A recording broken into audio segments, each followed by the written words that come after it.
Ժողովուրդ ջան, համտեսում եմ քրոջս աճացրած վարունգ պամիդորը։ Շուշուտուտ ենք, քանի դեռ չի եկել, թե չէ սաղ օրը սաղից վրա ծախում է։ Լասրա աճացրած վարունգին նայեք, իսկ աճեցնողը ընդամենը 11 տարեկան է։ Լավ, այս մնին նայեք, շատ էլ փշոտ է, մատերս ծակեց։ Նենց քաղենք բան չջոգի։ Կացեք պամիդորն է քաղենք։ Հալա սրա պամիդորը ջագանին։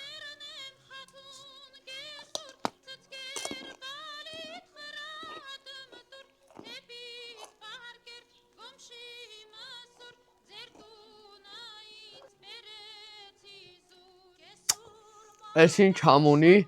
էկո բանջարեղենա, դրա համար սաղ օրը վրեքներս ծախում է։ Մինն էլ է աշկս ուտում, աշկիս քաղեմ ուտեմ, քանի դեռ չի եկել։ Բայց դե տնական վարունգի համն ուրիշ է էլի։